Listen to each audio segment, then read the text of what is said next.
வணக்கம் மக்களே, எல்லாருக்கும் வணக்கம். ஸோ இந்த வீடியோவில் வந்து பார்த்தீங்கன்னா முக்கியமாக நான் வந்து ரொம்ப சந்தோஷமாக இருக்கேன். இன்றைக்கி வந்து நிறைய தரமான நிகழ்வுகள் வந்து நடந்துச்சு. ஸோ ஓகே, ஃபஸ்ட்டு வந்து பார்த்தீங்கன்னா மணி அண்ணா அவர்கள், மணி மாஸ்டர் அவர்கள் நமக்கு பண்ண ஒரு விடயம் ஒன்று. ஸோ அது வந்து பிக் பாஸ் 7 தமிழ்லையே ஒரு பெஸ்ட் மொமெண்ட்டு என்னோட ரிவ்யூ சீசன் 7 அப்படின்னா இந்த மொமெண்ட் வந்து கண்டிப்பாக எனக்கு ஒரு ஒரு ஒரு என்ன சொல்லலாம், அப்படி ஹாப்பியாக இருந்துச்சு. அதை வந்து நான் சொல்கிறேன். மணியண்ணா அவர்களுடைய அந்த மனசு இருக்கு பாருங்கள், அகெயின் அண்ட் அகெயின் அவர் பண்ணுற விடயங்கள், அவர் பேசுகின்ற விடயங்களில் அவருடைய எண்ணங்களும் மனசும் வந்து காமிக்குது. அதனால தான் அவர் உச்சத்தில் இருக்கார். ஸோ அதை பற்றி பெருமையாக பார்க்கலாம். அடுத்தது வந்து ஜனனி அவர்கள், ஒட்டுமொத்த தமிழ் பிக் பாஸுக்குமே வெற்றி மகள் அவங்க தான் அப்படி என்பதை நாளுக்கு நாள் அவங்களை பற்றி வருகின்ற தகவல்கள் வந்து வியக்க வைக்குது.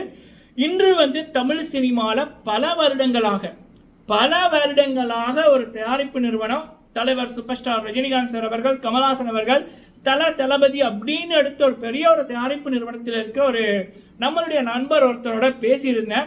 அப்போ அவர் ஜனனி அவர்களை பற்றி சொன்ன தகவல்கள் வந்து கண்டிப்பாக ஒட்டுமொத்த இளைஞர்களுக்கும், முக்கியமாக ஜாழ்ப்பாண மக்களுக்கும், நம்ம ஊர்ல இருந்து வந்த ஒரு பொண்ணு இப்படி கிளகி கொண்டிருக்காங்க அப்படின்ற மாதிரியான தகவல்கள் வேற மாதிரி இருக்கு. ஸோ அது என்ன அப்படின்றத பற்றி பார்க்கலாம், சரிங்களா? அண்ட் அடுத்தது வந்து பிக் பாஸ் 8 தமிழ் தொடர்பாக நம்ம தருகின்ற அப்டேட். பல நண்பர்களோட பேசியிருந்தேன். ப்ரோ, எத்தனை சப்ஸ்கிரைபர்ஸ் வச்சிருக்கிறவங்க பிக் பாஸை பற்றி அப்டேட் கொடுத்தாலும் நாங்கள் பார்க்குறது, நாங்கள் தேடுறது டனி உங்களுடைய அப்டேட் தானே. அந்த ரீதியில் பிக் பாஸ் 8 தமிழ் தொடர்பான 100% கரெக்டான அப்டேட் வழக்கம் போல நம்ம சொல்கிறோம், சரிங்களா?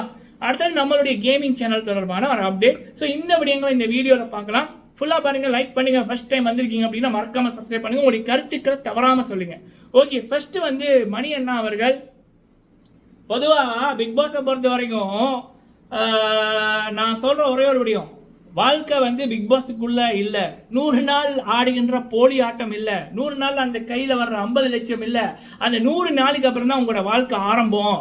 பிக் பாஸ்ல இருக்கக்குள்ள உங்களை கொண்டாடுறவங்க முக்கியம் இல்ல, பிக் பாஸ் முடிஞ்சதுக்கு அப்புறம் எத்தனை பேர் கொண்டாடுறாங்க, அந்த கொண்டாடினவர்கள் பிக் பாஸ் டைம்ல கொண்டாடினவர்கள் எப்படி அதிகரிச்சிருக்கார்கள் அப்படி என்பதான் முக்கியம் அப்படின்னு.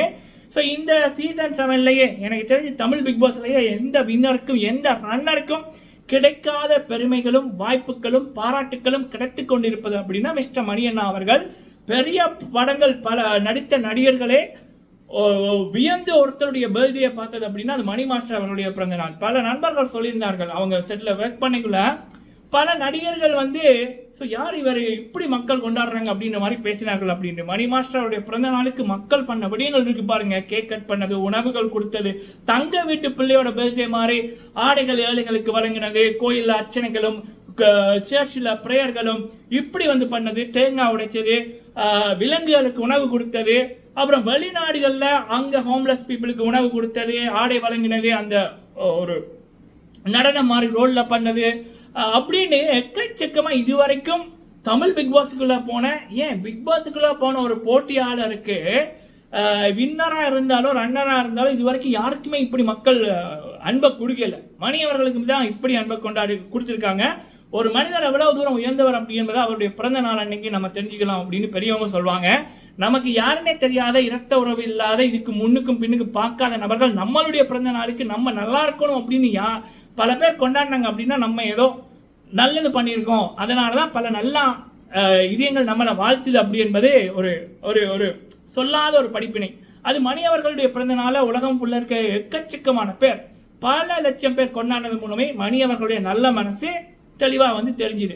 அப்படி இருக்கக்குள்ள பல பேர் பிக் பாஸ் முடிஞ்சோன்னா அவங்களோட ரசிகர்களை கைவிட்டுருவாங்க, கண்டுக்கவே மாட்டாங்க. இப்போ சினிமாவில் இருப்பவர்கள் கூட படத்துக்கு மட்டும் ரசிகர்களை யூஸ் பண்ணிக்குவாங்க. பட் மணி அவர்களுடைய ப்ளஸ் என்ன அப்படின்னா, ரசிகர்களை நம்ம தலைவர் சூப்பர் ஸ்டார் ரஜினிகாந்த் சார் அவர்கள் ரசிகர்களை இதயத்தில் வச்சிருப்பாரு. என்னை வாழ வைக்கும் தமிழ்நாட்டு மக்கள் அப்படின்னுவாரு. ஸோ அதே ஸ்டைலில் தான் மணி அவர்களும், ரசிகர்களுக்கு தான் அவர் முதலிடம். ஸோ அது எப்படி தெரியுதுன்னா, ஒவ்வொரு ரசிகனும் அவரை ரசித்து சொல்லுகின்ற விடயம், சொல்லுகின்ற போஸ்ட், ரசிகர்கள் அவருக்காக பண்ணுற விடயங்களை அந்த ரெஸ்பான்ஸ் பண்ணுறாரு பாருங்க. லைக் பண்ணுறாரு, கமெண்ட் பண்ணுறாரு, ஷேர் பண்ணுறாரு. இது தவிர்த்து ரசிகர்களோட பிறந்த நாளுக்கு வாழ்த்துறது, பல ரசிகர்களுக்கு உதவி இருக்காரு, பல பேருக்கு நிறைய விடயங்கள் வாழ்க்கையில் முன்னுக்கு வர்றதுக்கு பண்ணியிருக்காரு. ஸோ இப்படி ரசிகனை ரசிக்கும் தலைவர் என்னுவாங்கல்ல, அது இவர் தான். ஸோ அப்போ அவர் வந்து இன்று ஒரு போஸ்டர்னு போட்டிருந்தாங்க. நம்மளோட வீடியோ போட்டுட்டு அவருடைய கோடிக்கணக்கான ரசிகர்கள் பண்ண விடயங்களை நம்ம சொல்லியிருந்தோம். அதை வந்து ஒரு எடிட்டாக வந்து அவருடைய ஒஃபிஷியல் இன்ஸ்டாகிராமில் போட்டு அவர் சொன்னது என்ன அப்படின்னா, fans, I have no words to express my feelings. Feeling so proud of you all. Without any expectation, you guys have showered love on me. Definitely would love to meet each one of you all very soon. And thank you all for the gifts that you have carried to me. I have received all the gifts. You guys are my strength. More than a fan. You guys are my family to me. மக்கள் துணை அப்படின்ற மாதிரி மக்களை தன் கூட பிறந்தவர்களாக மக்கள் குடும்பமாக நினைக்கிறார் பாருங்க.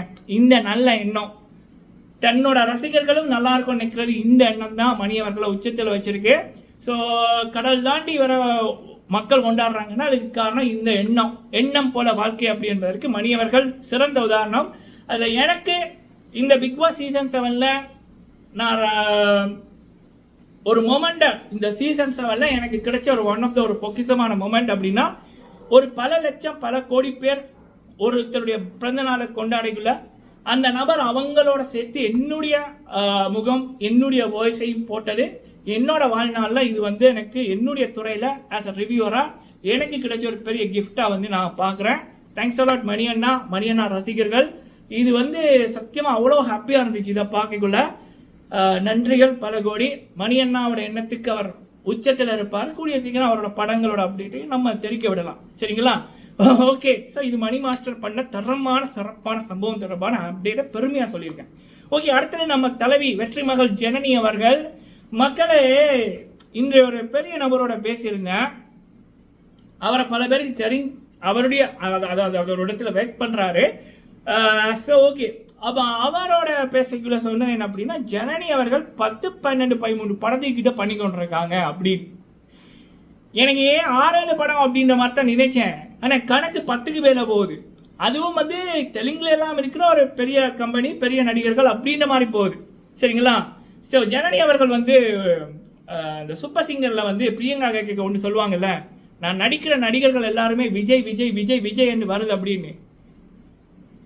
இப்போ மலையாளத்தில் கூட நான் ஃபர்ஸ்ட் வீக்கு ஸ்ரீத்து அவங்க வின் பண்ண சான்ஸ் இருக்குன்னு சும்மா தான் சொன்னேன். இப்போ அவங்க தான் வின் பண்ண போகிறாங்க.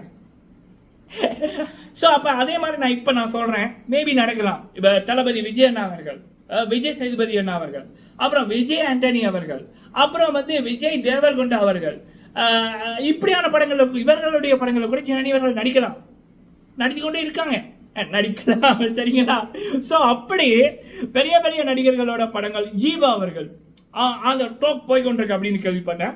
ஸோ அண்ட் பெரிய பெரிய கம்பெனிகள், தானு சார், அப்புறம் வந்து சூப்பர் குட் ஃபிலிம்ஸா, அப்படி பெரிய பெரிய தயாரிப்பு நிறுவனங்கள்லாம் தலைவி அவர்கள் வந்து கலக்கி கொண்டிருக்காங்க. சத்தியமாக சொல்கிறேன், பிக் பாஸுக்குள்ளே போன, இந்தியாவில் நடந்த ஒரு பிக் பாஸுக்குள்ளே போன எந்த மொழியில் போன போட்டியாளருக்கோ வின்னருக்கோ இல்லை ரன்னருக்கோ யாருக்குமே தமிழ் சினிமாவில் இப்படி வாய்ப்புகள் கிடைக்கல. 70வது நாள் வெளியில் போகிறாங்க பிக் பாஸ் வீட்டை விட்டு, 71வது நாள் தளபதி படம், பெரிய ப்ரொடக்ஷன் கம்பெனி, பெரிய டைரக்டர், பெரிய மியூசிக் டைரக்டர், அது அப்படியே கண்டினியூ ஆகுது. ஸோ இதுதான் மணியவர்களுக்கு சொன்னல, எண்ணம் போல வாழ்க்கைன்னு. மனசு சுத்தமாக இருந்தால் வாழ்க்கை ஓகோன்னு இருக்கும். நம்மளை திட்டினவங்க, நம்மளை பார்த்து பொறாமப்படுறவங்களாம் வியந்து பார்ப்பாங்க. தலைவி அவர்கள் சம்பவம் பண்ணுறாங்க, ரொம்ப ஹாப்பியாக இருந்துச்சு. இது வந்து எனக்கு கிடைச்சி இன்னொரு சந்தோஷம் பண்ணு. நான் நினச்சது 7-8 படம் தான் அப்படின்னு அது சொன்னார் பாருங்க. அந்த பொண்ணு 10-13 படம் பண்ணி கொண்டிருக்கு. ஆனால் சைலண்டாக சம்பவம் பண்ணுறாங்க. ஒஃபிஷியலி அப்டேட் வரைக்கும் அவங்க சொல்லுவாங்க அப்படின்னு. சல்யூட் ஜனனி மேம், சரிங்களா? இவ்வளத்துக்கும் அவங்கள ப்ரொமோட் பண்ணுறதுக்கு எந்த ப்ரொமோட்டரும் இல்லை, ப்ரொமோட் பண்ணுறவங்களும் இல்லை, பெயிட் போர்ட்ஸும் இல்லை, யாரையும் அவங்க நியமிக்கலை. சொந்த காலில் 1 உமன் ஆர்மியாக ஜெயிச்சு காமிச்சு கொண்டிருக்காங்க வாழ்க்கையில். ஜாழ்ப்பாணத்தின் வெற்றி மகள் தலைவி ஜனனி மேம் அவர்கள்.